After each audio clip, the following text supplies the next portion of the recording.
Friends, चैतन्य class में आपका स्वागत है। आज हम काव्य गुणों को विस्तार रूप से पढ़ेंगे। काव्य शास्त्र का एक महत्वपूर्ण टॉपिक है काव्य गुण, उसको हम देखेंगे। काव्य गुण क्या होते हैं, उनकी परिभाषा किस प्रकार की है और उनके कितने भेद होते हैं, उदाहरणों के द्वारा काव्य गुणों को समझेंगे। देखिए, काव्य गुण क्या होते हैं। काव्य गुण जिस प्रकार से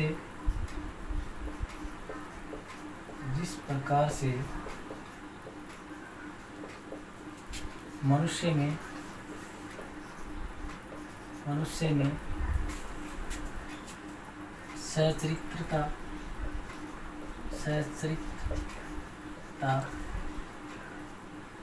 उदारता, दया, करुणा, शौर्य, सहानुभूति,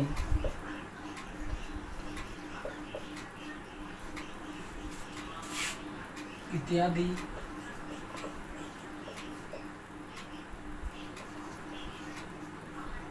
गुण होते हैं, तो वह मनुष्य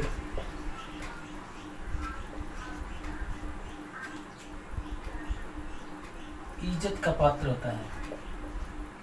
इज्जत का पात्र होता है।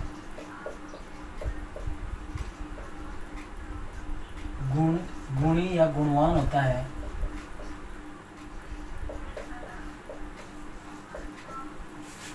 उसी प्रकार जो काव्य के गुण हैं वो भी काव्य की शोभा बढ़ाते हैं। जैसे मनुष्य में उदारता, अच्छा जो चरित्र है उसका, उसमें जो शौर्य है, दया, करुणा आदि उसकी शोभा बढ़ाते हैं, वैसे काव्य गुण है वो काव्य की क्या करते हैं, शोभा बढ़ाते हैं। अब देखिए, काव्य गुण है, आचार्य वामन ने क्या बताया है, काव्य शोभाया कर्तारो धर्मो गुणा। आचार्य वामन कहते हैं कि काव्य शोभा कर्तारा, काव्य की जो शोभा करते हैं उन धर्मों को क्या कहा जाता है, गुण कहा जाता है। गुण क्या करते हैं, गुण काव्य की शोभा बढ़ाने वाले धर्म है। किसके अनुसार है, आचार्य वामन के अनुसार है। आचार्य वामन ने काव्य गुणों की परिभाषा के रूप में बताया है कि काव्य शोभाया कर्तारो धर्मो गुणा। कंपटीशन एग्जाम में कई बार पूछा भी गया ये, अर्थात गुण काव्य की शोभा बढ़ाने वाले धर्म है। गुण क्या करते हैं, काव्य की शोभा या सुंदरता बढ़ाते हैं। एक अन्य परिभाषा है, रस का उत्कर्ष करने वाली, जो रस का उत्कर्ष करते हैं, रस को बढ़ाते हैं, ऐसी बातों को क्या कहा जाता है, गुण कहा जाता है। यानी गुण क्या है, रस का उत्कर्ष करने वाली बातें। तो काव्य गुणों का महत्व समझ गए होंगे। यानी जिस प्रकार से मनुष्य में अनेक प्रकार के गुण हैं, जैसे दया, ममता, क्रोध, शौर्य, उसका चरित्र जो अच्छा है, ये गुण है, उसकी शोभा बढ़ाते हैं। वैसे ही काव्य के गुण हैं वो काव्य की शोभा बढ़ाएंगे। अब भरत मुनि ने क्या किया है, भरत मुनि ने नाट्य शास्त्र लिखा था। क्या लिखा था, नाट्य शास्त्र। किसने, भरत मुनि ने। और इन्होंने गुणों की संख्या 10 मानी है। कई बार ये भी एग्जाम में पूछा जाता है कि भरत मुनि ने गुणों की संख्या कितनी मानी है, तो 10 निर्धारित की है। किसने, भरत मुनि ने। अब वो 10 कौन कौन से हैं, पहला है श्लेष, ऐसे ये अलंकार है, लेकिन भरत मुनि ने क्या 10 गुणों में माना है। प्रसाद दूसरा, समता तीसरा, समाधि चौथा, माधुर्य पांचवा, और ओज छठा, पद सुकुमारी सातवां है, और अर्थ व्यक्ति ये 8वां है, उदारता 9वां है, और 10वां कांति है। इस प्रकार भरत मुनि ने गुणों की संख्या 10 बताई है। लेकिन हम निष्कर्ष निकालेंगे तो निष्कर्ष रूप से गुणों की संख्या कितनी होती है, 3 होती है। गुणों के कितने भेद होते हैं, 3 भेद हैं। अब देखिए, पहला भेद कौन सा है, प्रसाद। दूसरा है ओज गुण, और तीसरा है माधुर्य गुण। यानी अनेक विद्वान अलग अलग बताते हैं गुणों की संख्या, लेकिन निष्कर्ष यदि हम निकालेंगे तो 3 गुण हैं। पहला है प्रसाद गुण, ओज गुण और माधुर्य गुण, दूसरा ओज गुण और तीसरा माधुर्य गुण। अब एक एक की परिभाषा को देखते हैं हम और इनके उदाहरणों के द्वारा समझते हैं। गुण की परिभाषा देखते हैं और इसके उदाहरणों के द्वारा प्रसाद गुण को समझते हैं। देखिए, जिसके चित्त में उदित होते ही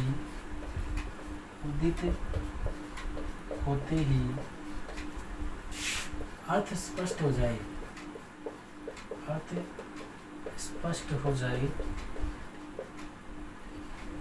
प्रसाद गुण कहलाता है, प्रसाद गुण कहलाता है।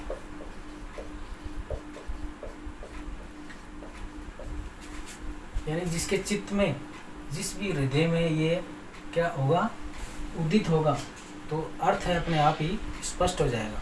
यानी क्लिष्टता नहीं होती, अर्थ को समझने में कठिनाई नहीं होती, सरलता से इसका अर्थ समझ में आ जाता है। कौन से? प्रसाद गुण में। प्रसाद शब्द का अर्थ क्या है? प्रसाद का अर्थ है स्वच्छता, निर्मलता।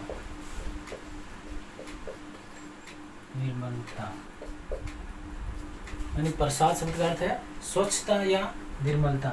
इसमें क्या होता है प्रसाद गुण में, यानी प्रसाद गुण के हिसाब से जो रचना होती है उसमें जिस प्रकार से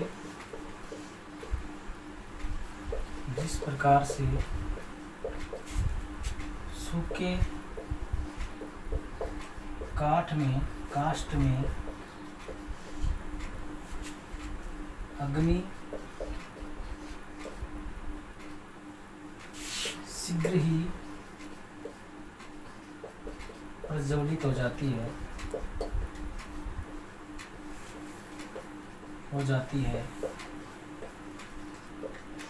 उसी प्रकार जो प्रसाद गुण से युक्त रचनाएं होती है वो हमारे हृदय में जल्दी ही वो समझ में आ जाती हैं। उसका अर्थ है वो सरलता से हमारे समझ में आ जाता है। यानी जिस प्रकार स्वच्छ जल में हम पेंदे में पड़ी हुई वस्तु को आसानी से देख सकते हैं, उसी प्रकार ये प्रसाद गुण है। यानी प्रसाद गुण से युक्त वस्तु जो काव्य है वो आसानी से हम समझ सकते हैं। इसका उदाहरण देखिए,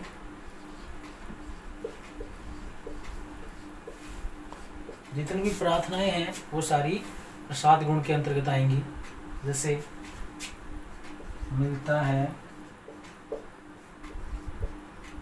सच्चा सुख केवल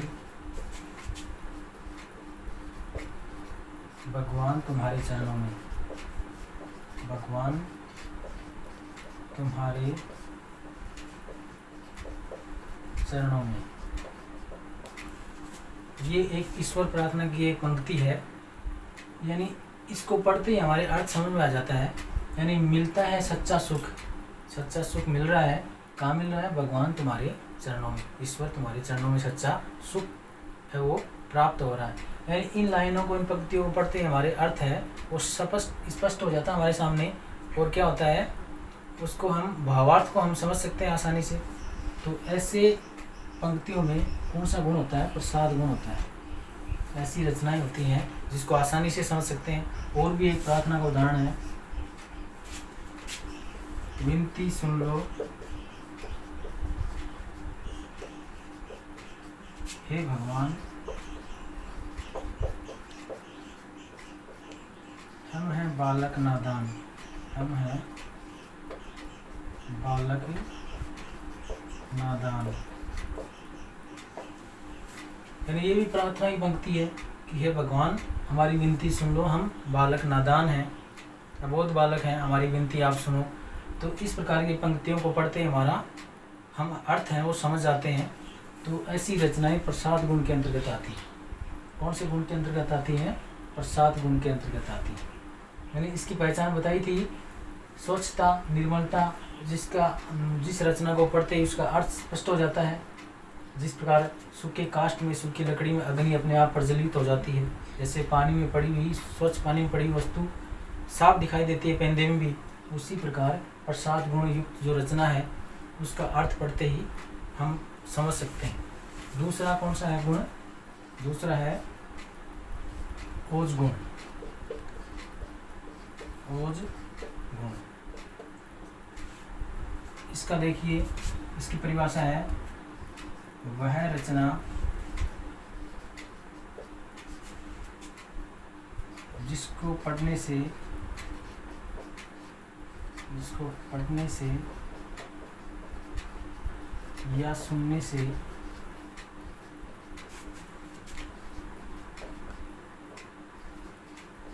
वीरता या जोश का भाव उत्पन्न हो,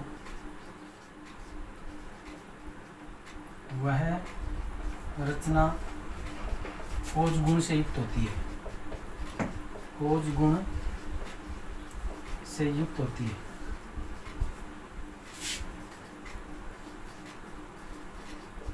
यानी ऐसी रचना जिसको पढ़ सुनकर हमारे मन में जोश आए, उत्साह आए, वो वीर रस होता है उसमें, लेकिन वीर रस में ओज गुण होता है विद्यमान। ऐसी रचनाएं वीर रस से युक्त होती है, और वीर रस जिसमें होता है वो उसमें कौन सा गुण होता है? ओज गुण होता है। यानी ओज गुण, इसकी पहचान क्या है? एक तरह की इसमें, इस गुण में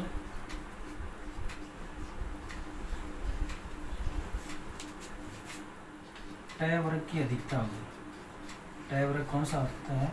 टय, ठ, ड, ढ, अण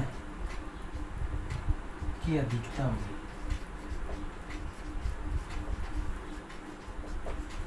यानी टय वर्ग की अधिकता होगी, ट, ठ, ड, ढ, ऐसे वर्ण ज्यादा आएंगे इसमें।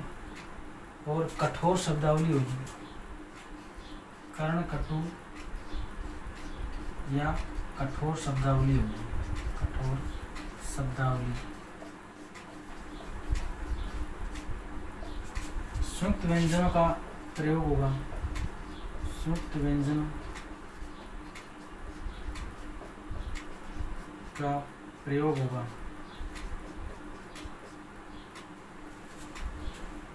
द्वित्व अक्षरों का प्रयोग होगा, इसमें संयुक्त अक्षर होंगे, कर्ण कटु और कठोर शब्दावली होगी, और टय वर्ग की अधिकता होगी। कौन से गुण में? ओज गुण में। यानी वह रचना जिसको पढ़ सुनकर हमारे मन में उत्साह और जोश का भाव जगे, वो ओज गुण से युक्त रचना होती है। इसकी पहचान बताएगी, टय वर्ग की अधिकता होगी इसमें, कर्ण कटु और कठोर शब्दावली होगी, समासिक शब्दों की बहुलता भी होगी इसमें, सामासिक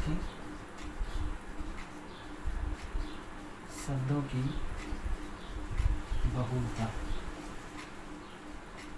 यानी लंबे चौड़े समास युक्त शब्द होंगे इसमें। कौन से में? ओज गुण वाले। अब इसके उदाहरण को देखते हैं हम।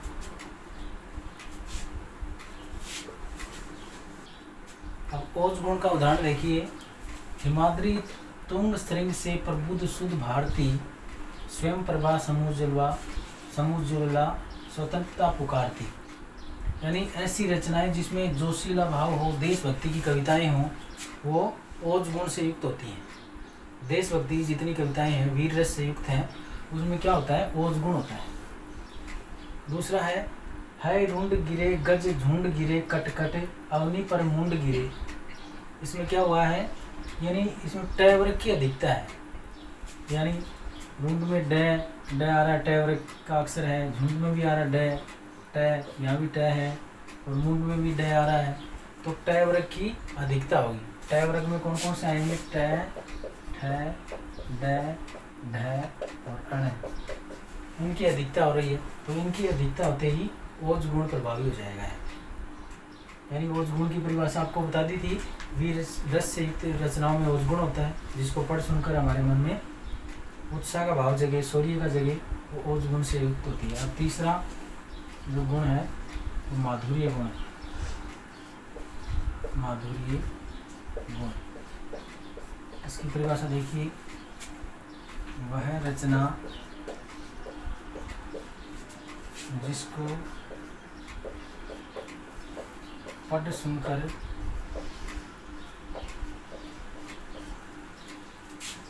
हमारा हृदय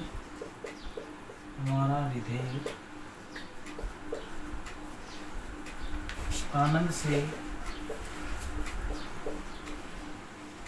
द्रवीभूत हो जाता है,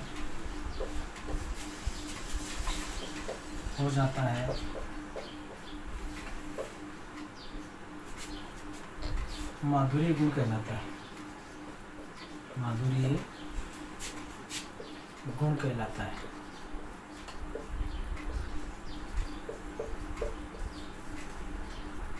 यानी माधुर्य गुण में क्या होता है, कोमल कांत पदावली होती है इसमें, और जिस रचना को पढ़ सुनकर आनंद से हमारा हृदय है वो द्रवित हो उठता है, वो रचना माधुर्य गुण से युक्त होती है। यानी आनंद से उल्लास से हमारा हृदय भर उठे, आनंद उल्लास से हृदय है वो खिल जाए, ऐसी रचना माधुर्य गुण से युक्त है, माधुर्य गुण से युक्त है। अब इसकी पहचान हो गई, इसमें तय वर्ग को छोड़कर शेष अक्षर आएंगे, इसमें क वर्ग भी आएगा, च वर्ग भी आएगा, तय वर्ग भी आएगा, प वर्ग भी आएगा, होगा, परंतु ट वर्ग नहीं होगा, समासिक शब्द नहीं होंगे, सामासिक शब्द नहीं होंगे,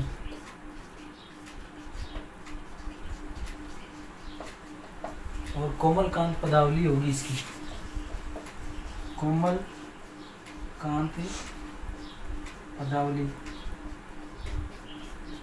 पंचम वर्ण की अधिकता होगी, पांचों वर्ण, पंचम वर्ण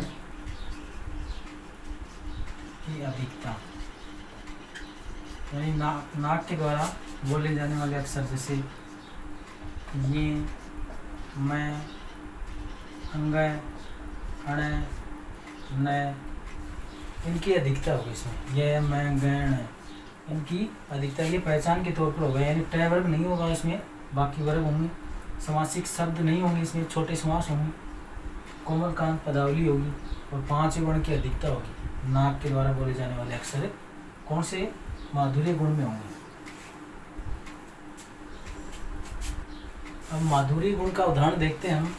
पहला उदाहरण है, मंद मंद मुरली बजावत अधर धरे, मंद मंद मुरली बजावत अधर धरे, मंद मंद निक्षो मधु वंते। यानी इसमें जो पंचम वर्ण है उसकी अधिकता आ रही है, कोमल कांत पदावली का प्रयोग किया गया है, और माधुर्य गुण ऐसी रचनाओं में मिलता है, समासिक शब्द नहीं है।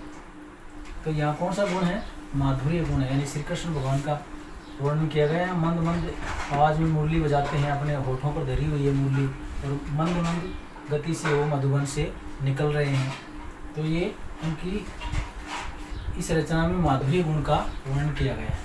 अब अगला उदाहरण है, कंकन किंकिन नूपुर ध्वनि सुने, यानी नूपुर पायलों की ध्वनि आवाज़ सुनाई दे रही है, पैरों में हाथों में कंकन है।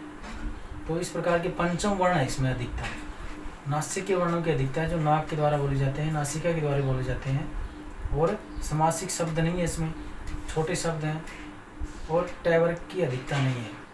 तो ऐसी जिसको पढ़ सुनकर, ऐसी रचना जिसको पढ़ सुनकर हमारे हृदय में आनंद का भाव जगे, वो कौन सी रचना होती है, माधुर्य गुण से युक्त रचना होती है। इस प्रकार आज 3 गुणों की कक्षा थी। पहला था प्रसाद गुण, दूसरा ओज गुण था, तीसरा माधुर्य गुण था। देखिए दोबारा एक बार रिपीट करते हैं इनको। प्रसाद गुण वो होता है वह ऐसी रचना जिसका सुनते ही पढ़ते ही अर्थ समझ में आ जाए। दूसरी थी ओज गुण, जिसको पढ़ सुनकर हमारे मन में उत्साह का भाव जगे। तीसरा था माधुर्य गुण, जिसको पढ़ या सुनकर हमारे मन है वो उल्लास से, आनंद से भर जाए, वो माधुर्य गुण था।